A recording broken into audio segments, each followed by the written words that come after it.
I have a theory about Lil Uzi Vert. Helloyassine made a video some years ago shitting on Lil Uzi and how he's lost in his career. Searching for a Hidden has possibly lost his way in music. I remember the direction of the video was aimed towards Footstool Shuffle being a flop.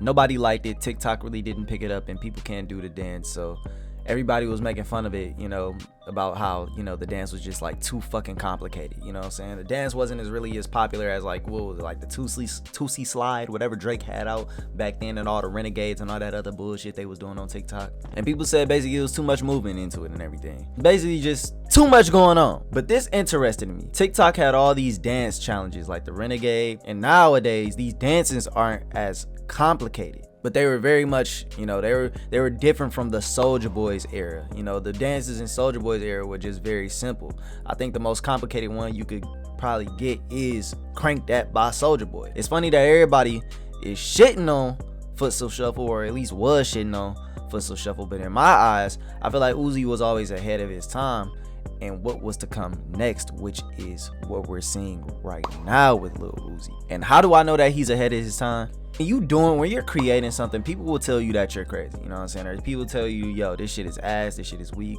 When you first starting something, when you're first cultivating what you're trying to create, first time you do anything, it's probably gonna be ass, it's probably gonna be bad. When scientists make their first prototype or whatever, it's always bad. It's going to be a bad batch when you first start off. Footstool Shuffle was a prototype, like a test. It was like a genesis, how Genesis is to the Bible. It's his genesis of what he's doing now. Even if Uzi didn't do it on purpose or he did it by accident, he seized this moment by seeing an opening in hip hop on the TikTok space. It's still a prototype to what he's building upon. This is why I think Uzi is smarter rather than fading out or being washed up like everybody was trying to say, specifically Bobbalam and Yasin. Me personally, he was testing the waters. He was testing the waters back then, which is always good. You need to test the waters. This is what most artists do. It's what Drake does whenever he drops songs. He tests the waters and see what people feeling, But Uzi has been testing the waters. We know this, for a fact. I just think he was trying to see what sticks, with Footstool Shuffle, with records like Footstool Shuffle. He had Demon High. Demon High didn't stick, but Footstool Shuffle in the long run is stuck. In the short run, it really didn't stuck because everybody was just again, it was too complicated of a dance. But it ended up leading to the renaissance that we're in now, and that the renaissance that he could possibly build upon if he were to go in this direction. And if Yasin sees this video, I low-key want him to make a 48 Laws of Power on Uzi, because I just feel like there should be a chapter about what Uzi is doing or has done with this dancing renaissance era that he's embarking upon. Now, we know that those two songs basically didn't stick, you know what I'm saying? But I feel like that's always been Uzi's formula, at least from what I have learned from Yasin. I am a big Uzi fan. I am not the one that is scouring the internet for Uzi leaks. It's just not my thing, bro. I don't have time for that. You know what I'm saying? I just started hearing leaks by Uzi, which was by mistake. Uzi has always played songs in his vehicle over the past years, letting fans hear snippets to see what sticks and what people, like. He's always played, snippets of songs he wants to release, maybe, or possibly build some hype around. He's always done that and played them in his car. And Yasin has been on record saying that people are hating the snippets he puts out. Yasin literally will go in just shitting on my boys. No cap. He be shitting on them.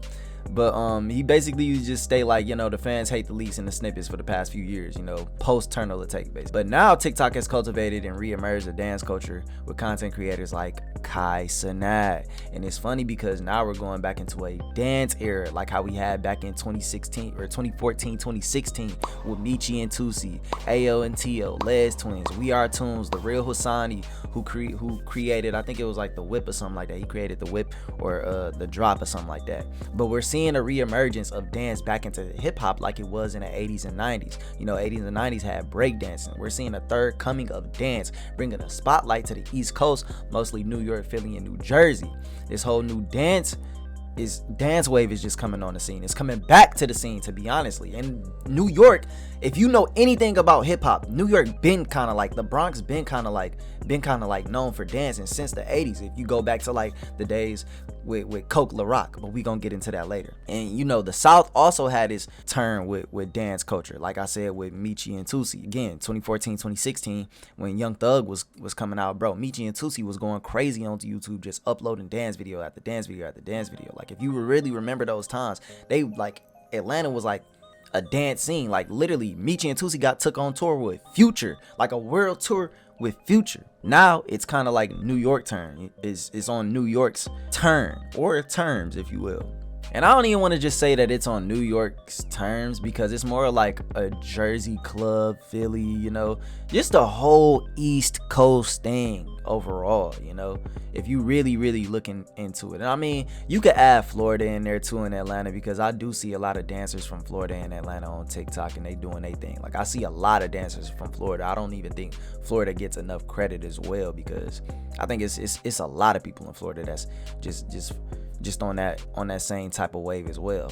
But the main coast, if you will, that has reemerged this dance scene is the East Coast, because of people like K-Flock, Pop Smoke. You know what I'm saying? They brought in this new wave of dance era for a person like Uzi to build off upon, because we know Uzi knows how to break dance. Uzi has always been a dancer, you know what I'm saying? Whether he's dancing at parties, we didn't see him dance at parties, we didn't see him dance on the street. That's always been a part of Uzi. Uzi knows this is a pocket he can dive into with music, because he's already has a background in this era, even if he only said 15 words on the song that we all have been listening to lately. What I don't understand from the hip-hop/rap community is why we doubt artists, especially if they're known to stand the test of times multiple times. Kanye has been canceled so much and has come back every time. People doubted Eternal Take, but then loved it. Cardi doubted himself, made 15 versions, a whole lot of red, but when it finally dropped, it was something that he felt represented what he wanted Whole Lot of Red to be. People shitted on it at first, but now they're calling it amazing, like a cult classic. I don't understand why we go around saying Uzi has lost it, you know, or he's losing it, or he's trying to keep up with the kids. I mean, he's still like, what? I get it, he's pushing 30 or whatever the fuck y'all niggas be saying now. But bro, he's still in his 20s. He's still young. He's still youthful, you know? Like, the fuck? Like, I don't see how he's trying to. Well, I can see it a little bit, but for the most part, I still think Uzi still he has the kids with him. You know what I'm saying? He has the childlike energy. Like, everybody knows this. Like, come on, bro. Let's not act like that's not true. And this is where I have to kind of like speak on it from the point of view of experience. If you haven't made music before, then this is where I kind of clue you in. Every time you press record, there's a good chance you'll make a shitty song, and that's just how it goes when you're making music. You play it later, and you know, it's almost like post-nut clarity. You realize it's fucking trash. You like, damn, I just made some shit that's ass. Or maybe you ask your friends, you know, or like in Uzi case, maybe you ask your fans and they just tell you that shit is garbage. And you have those moments, even if you're a seasoned rapper, you have those moments where you don't make the best songs and you feel like these are the best songs. I mean, why do you think artists have thousands and thousands and thousands of songs say they don't never put out and them shits leak? Because they don't truthfully believe in those songs, like the 18 that they choose for their album. Not to shit on this person I'm about to name, but Cordae, he had a good album until 9 months later. Everybody thought it was good until 9 months later, and then he realized that shit was ass and made a public apology. And I think Yasin even made a video on that. Personally, from research that you can check in interviews by these artists peers, I think the only two artists who can make 15 songs in one night, and majority are bangers, personally from research, who can really make 15 songs in one night, majority of the songs that they made in that one night is Future, who is seasoned, and Juice WRLD, who is a fucking child rap anomaly. Eminem is one of my favorite veteran rappers, but even he struggles to put out songs that are on par with his old catalog. Listen to Talk Shit Like a Preacher and Book of Rhymes. You tell me which one of those was done better. And they were both made by the same producer and the same night.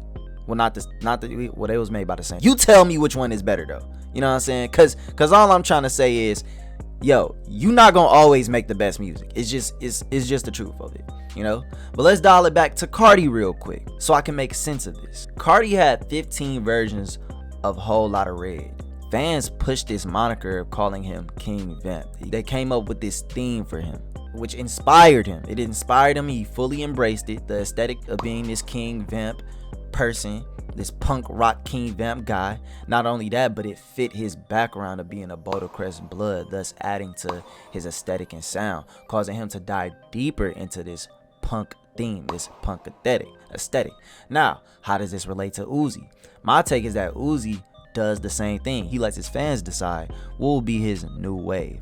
Of course, Uzi is the deciding factor, but the fans have a say so in the end because they can just stop listening to the music. And we've seen Uzi let fans choose things before. Example being what songs / leaks were on Lil Uzi Vert vs. the World 2 plus the Eternal Take album artwork. Now, if y'all remember this, he went on Twitter and he posted the artwork for Eternal Take and he made us decide. And it was like 3 versions, but we all chose the one with the space, you know, it was like outer space and 2 people looking at Earth or some shit. And not only that, he was like, hey, what do y'all want on Lil Uzi Vert vs. the World 2? You know, and people were spamming a whole bunch of fucking leaks on Twitter because that's where it happened. They was spamming a whole bunch of leaks on Twitter.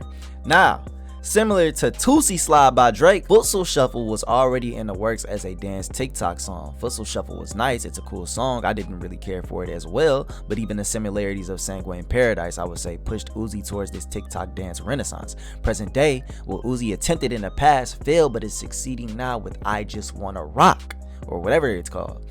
With the help of cenat, Aiden Ross, djakademiks, and like Twitch streamers, you know, influencers, collabing with artists. This has allowed Uzi to open back up the path which was once lost for him 2 years ago. You know, that path that Yasin was like, yo, this man is fucking failing at. Like he's flailing, fumbling, falling all over the place. He don't know what he want to do with his music. You know, if Uzi chooses so, he could make a whole dance party album similar to like some Criss Cross type shit, you know what I'm saying? Some Party Rockers type shit, you know, but more geared towards like Jersey Club, you know? Right now, I just feel like all the pieces are coming together for this seems like a broken, shattered puzzle, you know, of Uzi's discography. This is why I always say to not like doubt your favorite artist. You know, you shouldn't just doubt them. They need time to find what they want to do. Especially don't doubt them if they've proven time and time again that, yo, they are here for the long run. I mean, when I first seen Uzi on, what was it, Rosenberg or whatever that dude's name is, who the head of Apple Music,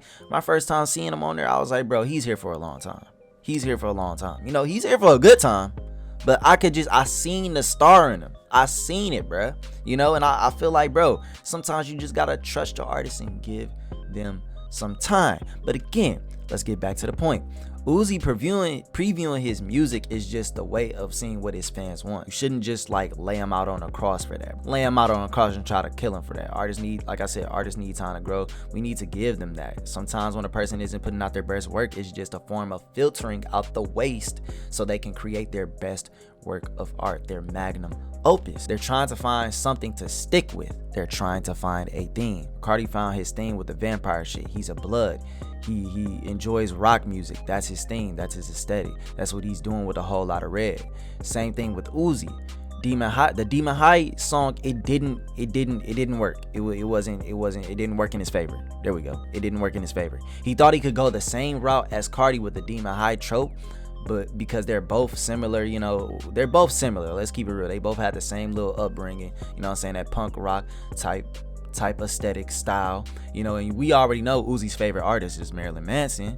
They just have a similar aesthetic. Uzi, he's also from Philly. We know that Uzi is a dancer. Like if you a big fan of Uzi, you know we didn't seen this man break dance so many times. Like it's so many videos out there of him break dancing. There's videos of him break dancing at parties in the middle of the goddamn street, man, bro. Like he just do it anywhere and everywhere. You know what I'm saying? Uzi is the life of the party, bro. So like him going with a party type aesthetic would be a better route than this rock type aesthetic that Cardi has gone with. And I don't want to say that Uzi was low-key jacking Cardi, because I don't think he was jacking as much as he thought he could profit off going into that same direction, that same lane that Cardi cut into.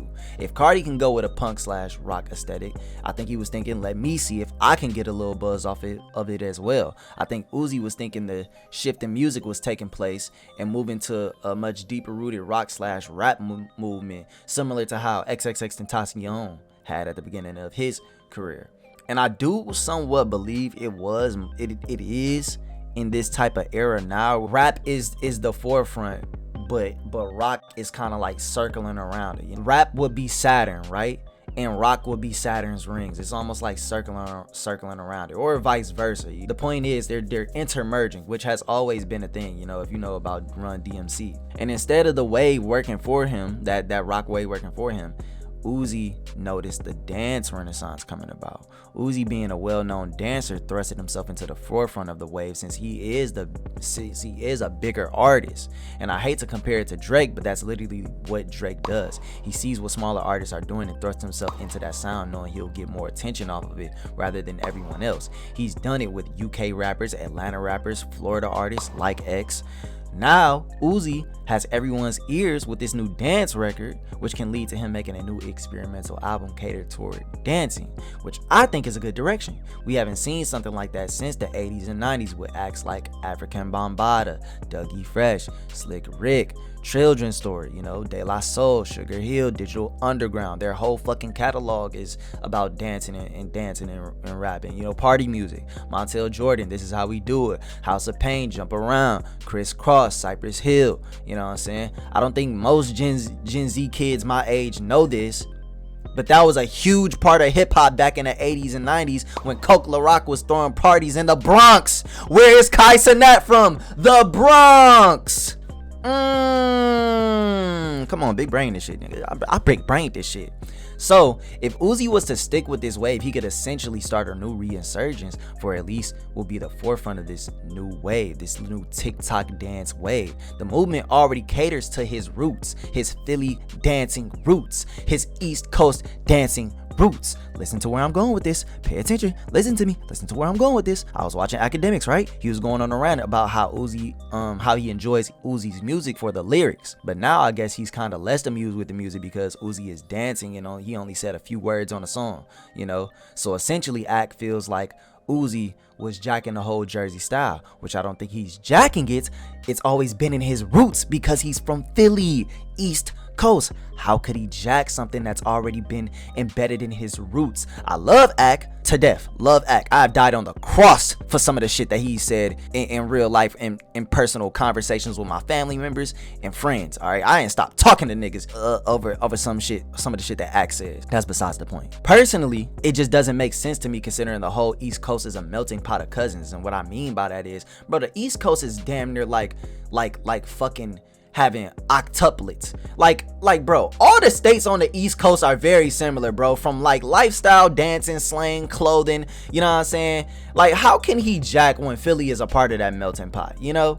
Plus, in my opinion, it's black culture, you know, and I'm about to get into some real deep, dark shit when it comes to like black people and culture. All right, I was watching scumtk. I love scumtk. That's my dog. I love his videos. He's a great content creator. A while back, he said black people have no culture because scumtk is Trinidadian. I guess he was born in Trinidad and Tobago, but then he moved to Connecticut. I don't fucking know. He was saying black people have no culture. The only culture they're tied to is their states, specifically speaking on black Americans, which is understandable. I kind of get it, but I just don't agree with it all the way. But the way I look at black culture is totally different. If you ask me, I don't care if you're black in Jamaica, Bahamas, British Columbia, London, Paris, Canada, Puerto Rico, Japan, Nigeria, nigga, we all niggas. We all getting discriminated against. We got essentially. And the one thing that ties us together is our history from them slave ships. Like, I don't give a fuck, bro. You know what I'm saying? No matter how you flip it, our destination, it comes from our history, or the destinations that we're at, it still comes from our history. No matter what they did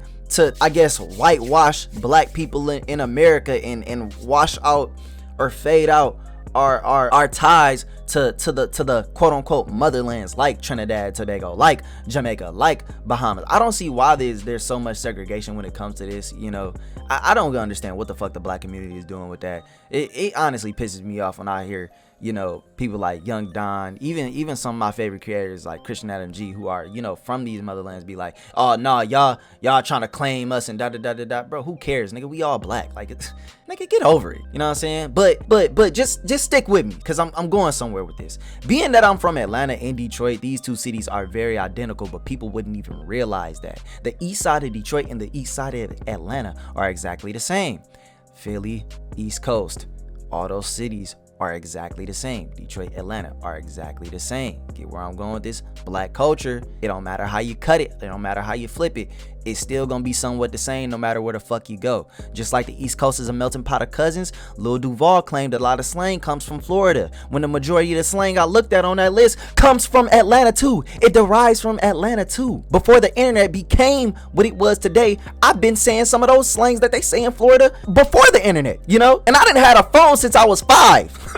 Like, for real. Before we heard these slangs, like, they been accustomed into our cultures, into black culture, bruh. Even Duke Dennis is like from North Carolina, South Carolina, which is on the East Coast, and he be saying type shit. Ain't that like a Philly, Jersey, DMV term? My point is, bruh, it's all in black culture. Overall, what I'm trying to say is, no matter how you flip it, Uzi is not jacking. Uzi is not jacking. It's all comes to the same structure, which is black culture, hip hop, black culture, black hip hop, black music. The style that's used by him is the same style derived from his own states and surrounding states, you know. And I love all these people, bruh. Ak, Yasin, Uzi, Kai, Duke, Tamashe, you know what I'm saying? I love all these people because they make interesting content. But what I'm basically trying to say is, overall, bruh, Uzi is not jacking. Uzi probably literally just seen a lane that he could cut into. You know what I'm saying? He was trying to attempt to go for that lane with The Rock. It didn't work out. But Kai Cenat essentially low-key revived Uzi's career, if you will. Not really. I don't really think he did that. I'm going to title this video that, you know, just to get y'all here.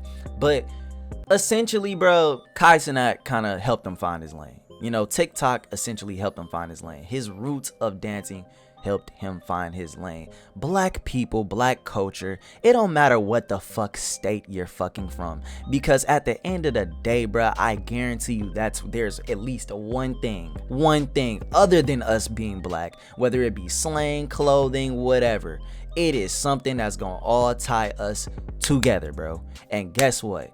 The one thing that is tying Uzi to this Jersey club type style is the nigga was a fucking dancer. You know, he's always been dancing, and we know this, bro. You know, so I don't know, bro. That's my theory on this. Y'all let me know y'all thoughts and opinions in the comments below. Drop a like if you enjoyed. I appreciate y'all for watching. I'm gonna try to be more consistent on this channel, at least drop a video a month, you know. So yeah.